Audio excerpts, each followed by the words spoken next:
that pattern that you just described is so familiar to me, and I keep doing it more and more. It's never without that feeling of fear moving from one to the next, but it is thrilling. It is amazing.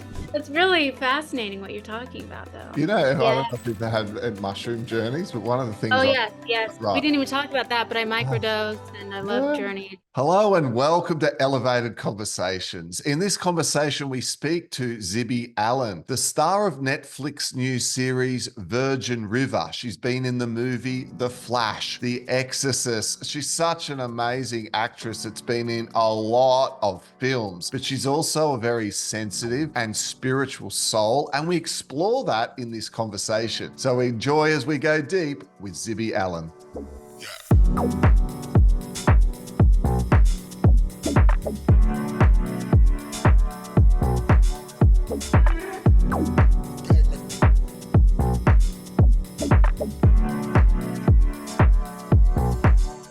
Officially, let's welcome Zibby to Elevated Conversations. Welcome, Zibby, to our show. So nice to have you. Thanks. It's good to be here. I love that you guys are trying to have conversations with people that aren't just about the surface level stuff and things that are matters of the heart and the soul. It's really, really cool. Yeah, and it's all about going deep. So tell us about your awakening journey. We'd love to hear how you got into acting, how this soul evolution came about for you. Did you always know it was there? Hmm. Yeah, I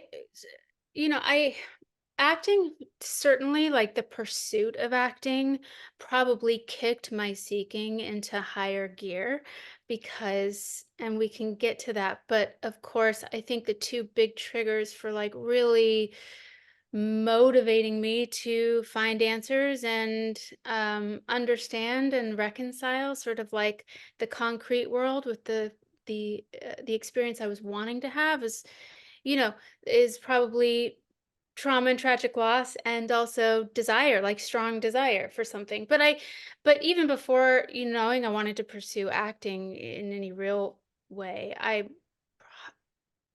safe to say I came into the world a very sensitive little vessel, for better or for worse. And I think I pretty quickly was looking for ways to navigate the concrete world with my really sensitive feeling being that I am. And I was lucky enough to have parents who really fostered a sense of spirituality.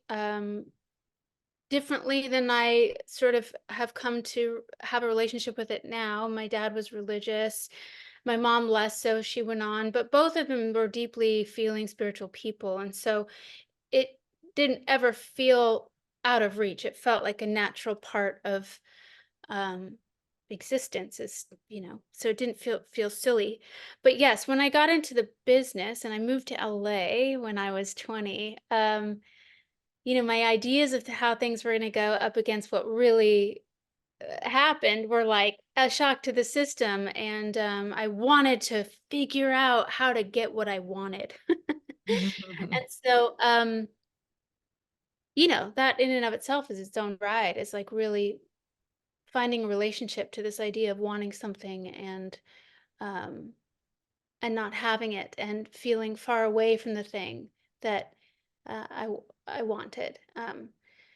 And it's been a really beautiful many, many years now. I mean, like 2 decades of understanding way more deeply what desire is, or the art of maybe wanting, which is probably safer to call the art of allowing for me. Um, and so it's taken me on all kinds of paths. I mean, I got into meditation. I went to different groups and studied different modalities and followed different teachers. I did ayahuasca. I mean, kind of you name it.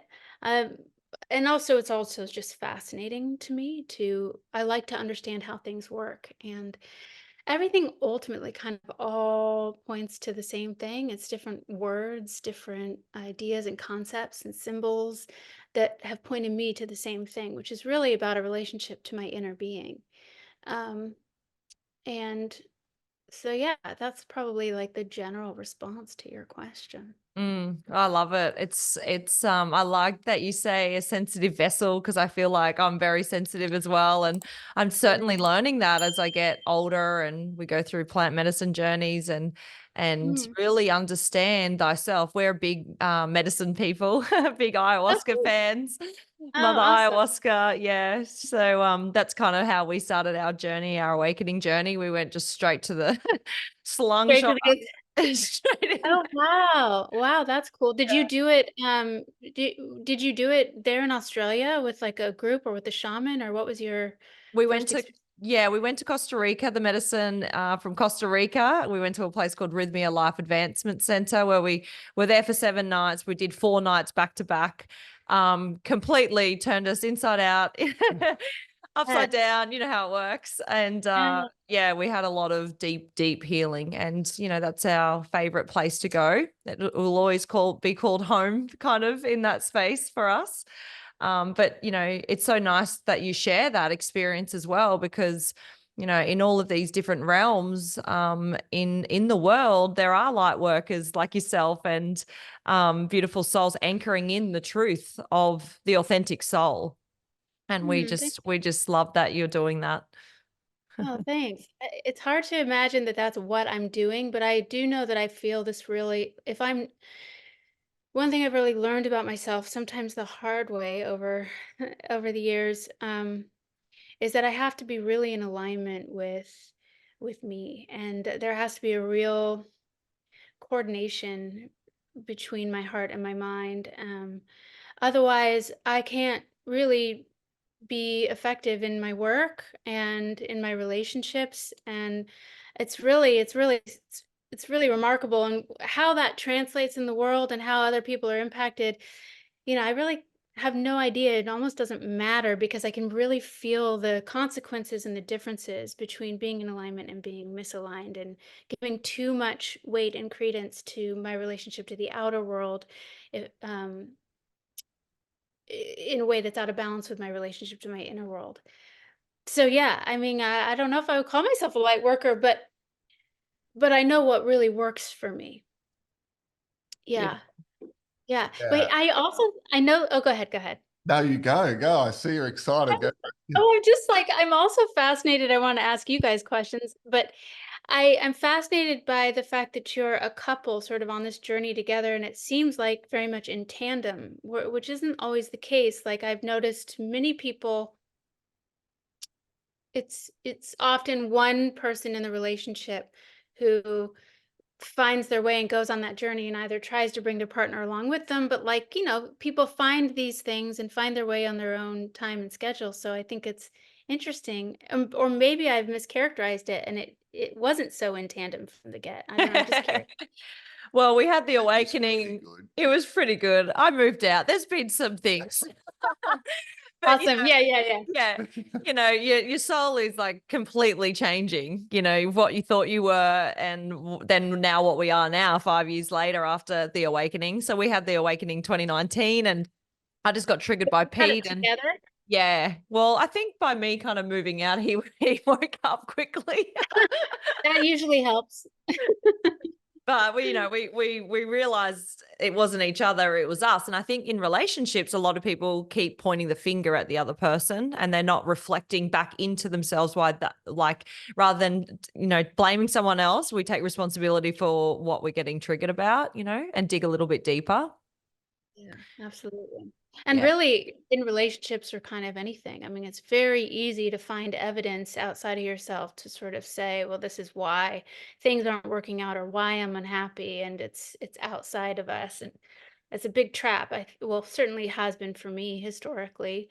Um, and doesn't move the needle ever, really doesn't get me closer to what I want. But yeah, it's difficult in relationships, particularly because it's I have like a real strong feeling about the way people do, at least in Western civilization, do relationships, and sort of treat each other like love ATMs, and then get angry at them when they're low on funds on any given day or chapter in life. So yeah, that's cool. It's cool to Yeah, see. But you know, we were insurance brokers, first of all. You know, we did business insurance. And after the ayahuasca experience, it really anchored in for us.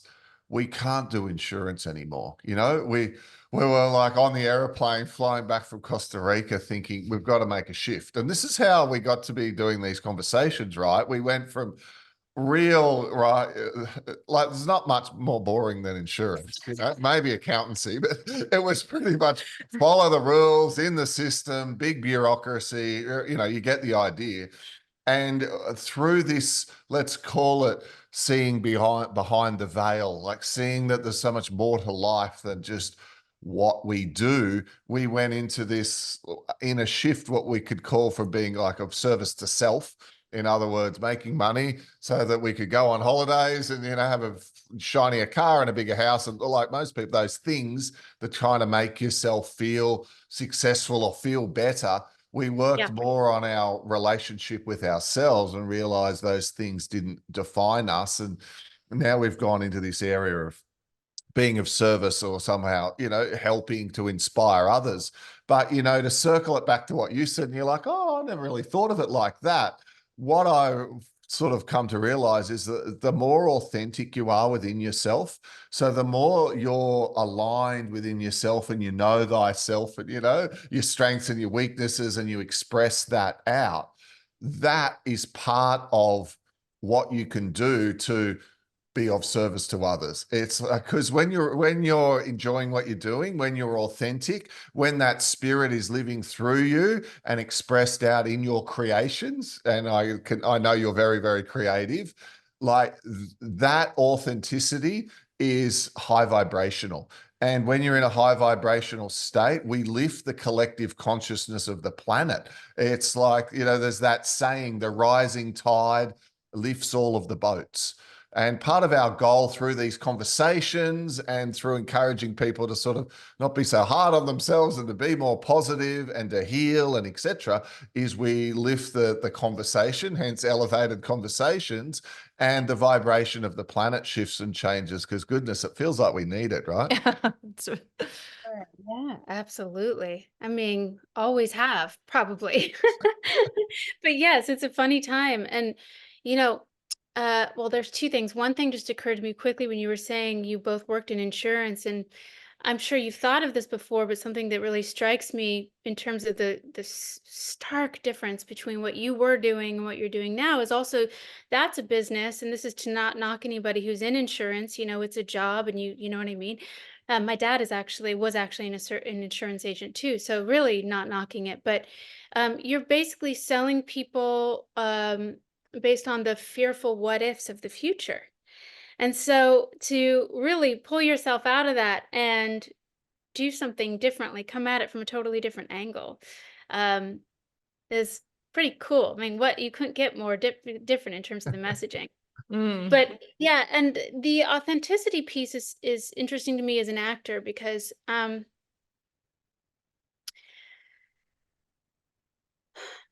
somebody asked me not too long ago, because since I've been on this show Virgin River, I'm just more public. I mean, you know, I'm recognized more, and it's just a much bigger. It's the biggest stage yet that I've been on in terms of being visible, and I really have struggled with it because being fully seen is so intensely vulnerable for me.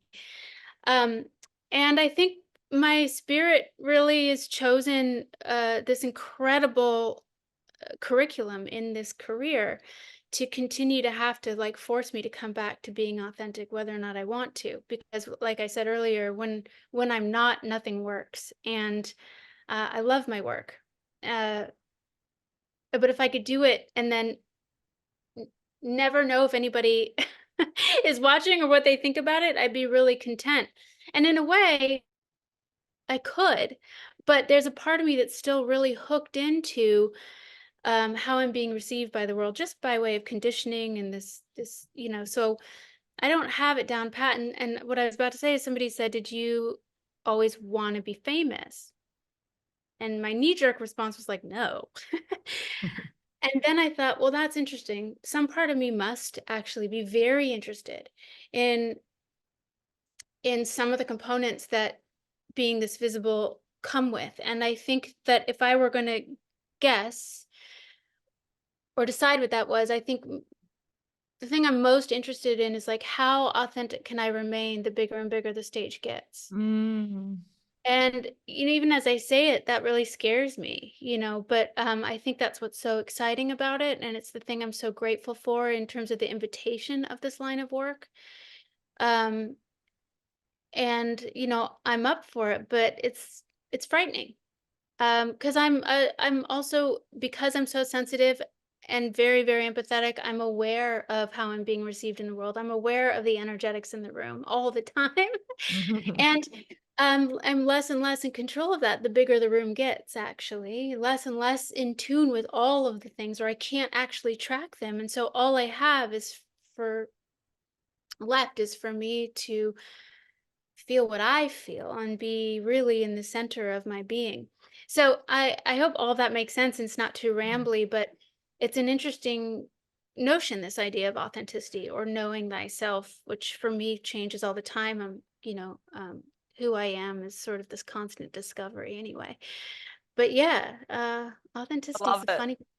Because it's almost like a not a dark night of the soul. It's almost like an ayahuasca journey, but in real life, because you're being like forced to like show your, here I am, and I can't do anything else but just be me. And like it's a fine line with I guess actors and becoming famous and feeding that ego self. Like a lot, we see it a lot in in Hollywood. Like, there are people trying to become famous in Hollywood. Like when we were there, and Yeah, it's like yeah. interesting little tactics to see if they could get more and more famous and meet the right people. And I guess networking, but there is that, that energy around it as well. Oh So yeah. it's And I so understand it. I understand it's very easy to slip into create sorry to interrupt, but just to add to that, I really do understand how easy it is to start assigning a sense of worth to the value our outer world is placing on certain qualities or types of people, and fame and numbers and likes and all of those things. I mean, it's really in our faces right now. And it, it can be really like it's a easy switch over if you spend enough hours scrolling to think, oh, I've got to do something to be a part of this. mm, Uh, so, fame seekers, I'm not disparaging. it, I think there's a real loud message right now that, who are you if you're not somebody? And your value is only as good as, the number of likes that you have on mm. an Instagram post. So that's a harsh environment to figure out what authentic is, even. Mm-hmm. Yeah, totally. I totally agree. And it's like they don't know what they don't know yet because they haven't opened to that. And it's like so beautiful for you because you know. So it's even more like I feel like as a challenge is like once you know that and you know you can't like walk in the ego because you're catching yourself all the time. Like it's something that cracks open when you're awakened in this kind of way and you're reflecting and becoming the observer of how you're operating or how you're receiving those likes and comments and how am I going to be grounded in this? How am I going to be humble? And that is hard, this big wave of energy, like you said, coming to you, and you're delicate, and it's like a plant medicine journey. I really feel for you. I love that. It is, but how cool at the same time. Like, honestly, I wouldn't have it any other way. I mean, for me, at the end of the day, the curriculums of my world, in all aspects of my world, are like the things that are the most stimulating, and it makes really the wins and the failures and the good stuff and the horrible feeling stuff all kind of carry the same weight in terms of like what's happening matters less than what's in it for me, the information that's in it for me, you know? And I approach acting roles the same way. It's like if a character comes to me and I'm supposed to do a dance with that character, whether it's short term or long term, they're the sort of the soul of that character um is really an extension of me wanting to echo back to me something to get in there and learn about and discover and to expand. So I feel like I'm just sort of in like life school. Um, and I chose a really intense path with the acting because I don't get to do it in a vacuum and quietly. It's so fascinating that you've linked that dimension to it. It's like an expression of source that you get to walk in the shoes of for that day and explore another facet of source, Oh yeah. essentially, you Yeah. know? I mean, Oh, totally. like, Most yeah, people, like I'm just walking in Roxanne, you know? but you And could that's, walk in anything. yeah, You could. it's really showing the creation of the universe and the, you know, the extension of what potential creation, because we are creator beings. And Yes. yeah, I just love it. I've had this actually happen on a mushroom journey or an ayahuasca journey where it's just like she showed me that everyone sort of goes to work and they play their roles of whatever it is. You know, someone's going to be the school teacher, someone will be the policeman on the corner, someone else is going to be the road worker. And then when it's lunchtime, everyone sits down and stops playing their role for a moment. But so many people in life, they think they're the road worker or they're the policeman or the teacher and they Yeah. stay in their role, but they're actually, you know, all life's a stage line and Yes. everyone's an actor. We get Yes. stuck in being connected to the role that we play rather than, let's call it, the spirit that we are. And because you're an actor, you move in and out of the role. So you get to be the observer of yourself and how those roles like play out and what works and what doesn't work. And it's very deep and interesting, actually, when you think. What you're just saying too, I absolutely love and agree, and it's sort of how I see life. Life really is the stage, so the acting doesn't even feel too far reaching from the way I understand how we walk around and what identities we affix ourselves to, and sometimes so much so that we forget the freedom that we have to sort of shift into other energetics or all of that. I love the way the mushrooms really showed you that and the way you articulated it because I really understand that fundamentally. And I can even do it, I can become like I'll speak for myself, of course, only always am, but like my husband and I, for example, and I don't know if you've ever experienced this, but we can be sort of the same thing to one another and get into a sort of a habitual um like identity claim with each other in the way we talk, the way we move around the house, the way and then every now and again we'll like go for a walk and talk about the roles that we've been playing sort of objectively and see what we might want to shake up and shift around. And it's amazingly powerful actually to remind ourselves that there are other energetics that we can bring back into our dynamics and even embody, and just move out of the habit of being this one thing for each other, because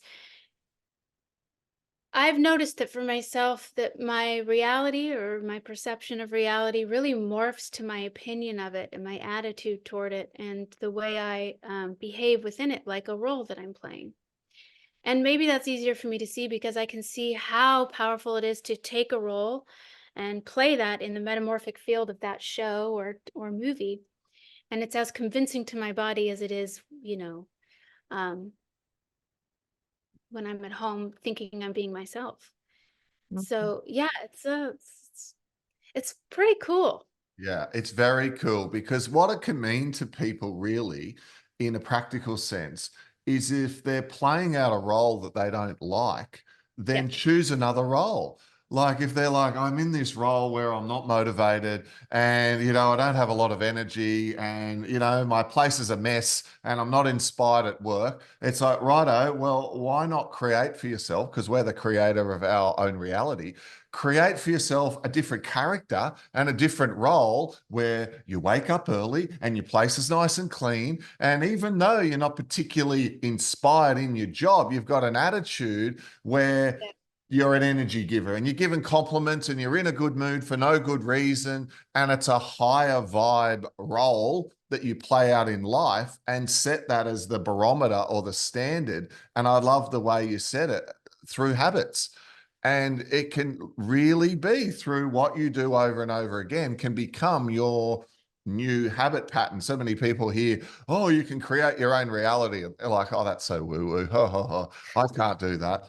But in a lot of ways you can, because we can influence our mood and we can influence how productive we are. And that leads to creating a habit. And if you do the habit over and over, you get different outcomes. So through better outcomes, you get different results, and you elevate, you change where you are within your job and etc. So Yeah. tying it back in with that, I think could be very inspiring for someone watching this now who's thinking, you know, I'm a bit stale in the relationship or in my job or at home with, you know, I don't feel inspired about something. Well, they could come up with a new idea, which isn't their reality yet, but start taking action towards it and create it through awareness. Roxy and I always love to talk about being the observer, which I think is so great about what you shared about the husband and you and your husband going on those walks. It's almost like a review, and it helps you to be more present, right? It's like, I'm not going to be in the role where we just exist under the same roof, passing at one another as strangers. I'm going to start acting out the role of being like teenagers in love again, right? And there's a little tap on the bum, or, you know, a little compliment or a kiss for no good reason, or, right, a little lingering look or whatever it could be. Play that role, because then you'll have that reality. And I think Yeah. Yeah. go for that. Sorry, no, please keep Yeah, going. I was going to say a lot of people will go for that. Yeah, it's you said so many things in there that I want to respond to, because first, going back to the changing the habits, the one thing I'll add, and that I've learned over time, is that that can be very, very difficult for some people who formed, habits that are so concretized, right? So there's this reprogramming and this practice of being someone else that I think takes a kind of intentionality and discipline that's hard. I know it's been hard for me at times, and I could probably be way better at it. Sometimes I'm more motivated than others, to be honest. When there's a dangling carrot, it's much easier for me to sort of assign a discipline to changing habits in order to have what, or be, or assume a quality of being that I'm really after. But there's trauma, and there's some merit to a degree in understanding why we are who we've become based on old experiences and beliefs that we inherited even. And so assigning some sort of that's been my experience. But the other thing is that, yes, these sort of like micro shifts, the little things, like things that will change, or I'll change, is even just taking a different path. And when I walk the dog, or literally find a different route to work in the car, so things start to feel different. I mentioned earlier, when we were just chatting before we started recording, that my husband Adam and I live between 3 countries. And Mm. actually, we've joked that I might be slightly addicted to changing my environment a lot, but that's actually maybe a little true, because when things start to feel super habitual, and I turn off, I lose that extra edge of awareness that comes with being in a new environment again, or changing the routine of the day even. And I can start to feel like a different person when I'm in a new environment. And I'm not saying everyone should go out and like buy a place in another country, but I'm just saying it can be something as small as changing daily little tiny habits, to something as way bigger and less bite-sizable as up and moving somewhere where you think you'd always love to have gone, but wouldn't dare do because, Mm. read A, B, C, D, E, F, G. Yeah. I love that, Uh, because we felt that stagnant. Well, I felt the stagnant energy before we went to the US this time. So we went over there for 2 months and we've got a lease, and stayed in Santa Monica, took the kids, and did some work over there. But I love that you just shared that, because I was thinking to myself, like, what am I running away from something? Changing my environment, but it was the expression of the soul that I've come to realize. And you've just kind of confirmed a few things just now. I'm just reflecting so much on what you're saying, in that, like, it's nice to switch it up and have different. I was always a girl that ordered the same thing on the Thai restaurant menu over and over and over. And Pete's like, why don't you try something different? It's like, oh, That's okay. still me. Yeah. And so like, and I feel like, with the family and with your husband, you have to like, you really have to come together to make it work in another environment for it Yeah. to work. And there's so much growth in that. There's growth of, like making a plan, working as a team, putting it all together so it does work. And, you do have your foundations in that new environment. So I think like change is a really positive and healthy thing for the soul, nurturing, and it's helping us not to have control as well. Yeah, that's a good point, because Yeah. otherwise, like a robot. And when you live like a robot, you kind of switch off and life passes you by. So many people go, oh my goodness, it's like life's just passing me by.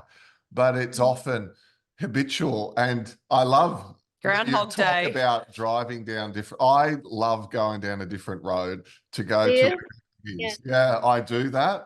And I will park in a different parking place. Like, Ah, to mix it up. It's like I feel like doing things, and I order different things off the menu, and I like go to different places. And even though I know where the best Indian is in town, I'll still try the new one or the one down the other end of town, because it's like a new experience. And perhaps a reflection of that, to get deep for a moment, might be the fact that if you're an old soul and you are coming back to have an experience, and at a certain level, parts of that soul, because we fall under the veil of forgetfulness, right? So we forget all this, but sometimes we feel like we've done things and they're vaguely familiar to us. And we're like, I feel like I've done this before. I think if you're coming back to be human again and to be down here on earth, wouldn't you want to try all the different restaurants and go to the different beaches and look at the different views? Do you know what I Have mean? 3 different houses. yeah. Arguably, yes. I mean, that, yes, to me, I'm like, yes. And then I'm like, well, then maybe if you're somebody else, your last soul was ever here, there, and everywhere, and just wanted one little quiet cottage in the Scottish Highlands and just wanted to be around animals, and that's really right for your soul there. I mean, who knows? But yes, I mean, I certainly have this desire to experience all of it. I mean, and understand how things work. And even just being an actor suddenly starts to feel like not enough. I wanna know what it's like to direct. I like producing. I want to know who's right. I like to connect people. And I think it's just because, yes, I have this insatiable sort of this sounds so cheesy, but like hunger to really sample it all and get the most out of it. Even though I also like get tired and I peter out. Like, have you heard that term ambivert? There's introvert and outrovert, or yeah, no, there's an introvert. Extrovert. Extrovert. Yeah, I was like, outrovert's not right. In out. Extrovert, introvert. Yeah, it seemed to make Hell. sense. In some universe, that's what it's called. And then there's ambivert, which is someone who is great with like output, but needs equal, if not slightly more, downtime and recharging and quietude. So I often like peter out, because I was just like ramping up to say I want to do it all, but also I get very tired. So I'm just gonna just own that too. Yeah, but I think that's also perhaps a characteristic of your soul, and perhaps where we all have natural gifts and abilities. And so often when a person's successful, but they don't feel fulfilled, it's because they're not tapping into natural qualities of their soul, and that their soul wants to express. So it's obvious from reading your bio, singing and dancing and acting and playing, you're very creative. So through you, and then wanting to write and direct and produce and be involved in all of that, creativity, right? You've found a way to do something which gives you a lot of fulfillment. And in doing that, right, you're authentic and your soul flows through with that. So you've worked out, hang on, this feels right for me. This is where I'm at my best. Like, that's so good to have worked that out.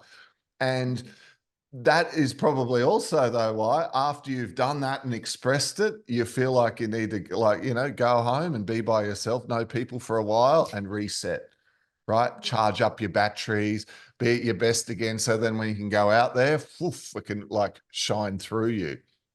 Oh, well, I like the way you framed it. Yeah, that makes sense. And it is a bit of a performance anyway, you know what I Yeah. mean?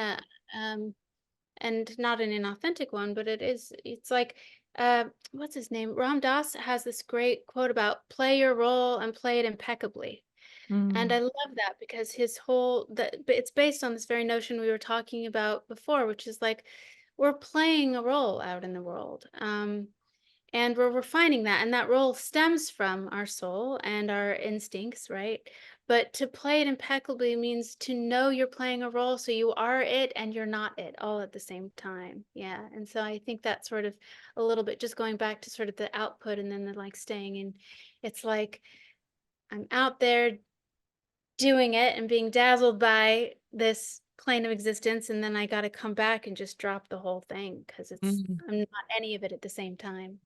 And it's like the balance of the feminine, the masculine, right? Going inwards and being still, and then the outward expression of the source, which we all have to have the balance of both the feminine and the masculine. So yeah, Yeah, you can go. I was just going to ask you about your new podcast. So you've started this new podcast. I like you very much. Share a little bit about that. What's the intention behind the label of the title of the podcast? Yeah, well, I co-host it with my co-star Alexandra Breckenridge, who's the lead of Virgin River, the show that we're on Netflix, and we formed a really strong friendship. We met on the show, and our conversations were always very, very deep. And it was actually Alex's idea. She was like, "We should do a podcast," and I was actually quite hesitant, partially because I am doing so many other things, and also because there was a level of exposure that I sort of wasn't comfortable necessarily with having. And Alex is a great teacher for me. She's such a mirror of just like really not caring what people think, really not giving credence to that. I mean, it's not that she doesn't care, but she really doesn't give it any thought in a way that I just do because of how I came up in the world. And so she was like, let's just do it. And anyway, so I agreed, and the name is called I Like You Very Much, both because we like each other very much. Oh, And because guests we have on the show, we like to open every show with things about them that we like so very much. And then that leads into conversation about who they are, what makes them tick. And then we always end the podcast asking them what they like about themselves very much. And it's a very simple, sweet concept that we just finished our first season, and we happened to um, do all of those episodes while we were up in Vancouver filming. So all of our interviews are with our castmates. And I found it to be the most beautiful, meaningful little side project while we were filming, because we all got out of the space of the work and got into these really wonderful conversations, and we got to know each other in a very sweet way, because Virgin River's been going on for so long that, and it's based on a fictitious town up in Northern California, and there's a lot of it's globally loved, and I think people love it because there's something very invitational about watching people live in this beautiful little town in the woods, who just understand the meaning of connection and relationship and community. And so it's really accessible in this way. And so, by nature of the fact that we've all been on the show for so long, we've also become a little bit of a family, but we don't get to spend a lot of time outside of Virgin River. mm. And so it ended up being an even better project than I originally thought it would be, and I'm very proud of it. So we've just released it, and it's for subscribers only. It's a paid subscription. It's actually just you buy the whole season, and you can then have it and watch it over the next. It's like 6 months worth of episodes, and Wow, that's a lot of work. And while you're doing the filming for that as well, but very rewarding, like a true authentic stuff, like deep, like we like to talk about the true soul, the true authentic person is. And that would have been so nice. And like you said, rewarding to get to know your cast. Like yeah, it was, and it beautiful. was scary for me. It still is. We only really launched it a month ago, but there's no script, there's no character to hide behind. There's Mm. just myself and Alex and our natural chemistry, and she and I are very, very different. And there was this fear that I had, this strong fear of like, am is who we are enough? And are we bringing anything of value at all? Because I kept thinking, what's our value in the market? Um, and after doing it, I just really I got the full experience of letting go of whether or not it was valuable for anybody else. Like I had an experience, and it was so meaningful for me, and it was meaningful for Alex, that one can only hope, and if not, that's okay, because I'm already made rich by it energetically, that people also will feel goodness from it. But who knows? It's almost like it's a produced show without it being a planned scripted like show, if that makes sense, because it's Yes. real. And I think a lot of people are looking for real, like taking the facades off, the masks off, and really like for someone at the end to really talk about themselves. We don't see a lot of that. No one, Yeah. we're programmed to not kind of talk ourselves up in that way or even love ourselves like at school. Like I think people like bully you if you thought that you loved yourself, Yeah. Yeah. and this is really good. It's bringing new energy to the planet. I love it. Oh, thanks. I really appreciate you saying that. I will say it's a feel-good show, and everyone, it was moving. We laughed, we cried. There were real moments. Mm, And such sweet people. It's like it's so easy to fall in love with people when you just get into an honest conversation with them. mm. Yeah, Yeah. so good. Almost like this conversation, we're falling in love with you, Zibby. I That's feel like we Thanks. we could talk for hours with you, and yeah, but we'll honor your time. We know you're a busy lady, and yeah, we know that we like to go inwards and outwards and all be balanced. So thank you so much for coming on the show today. Thank you for having me. It's been a beautiful talk, and we'd love to support you. And if you want to share with the audience where everyone can find you, is it Instagram the best place of I think contact? Instagram is where it's at. Yeah, Yeah, just that. My handle is Zibby Lou, Zibbylloo, which was an old nickname that I got Instagram long before I thought I would ever be public. So I'm stuck with that as my handle. But you can just put Zibby Allen in and find me, I'm sure. Yeah. beautiful. Well, thank you so much for coming on the show, and we wish you all the best. Thank you.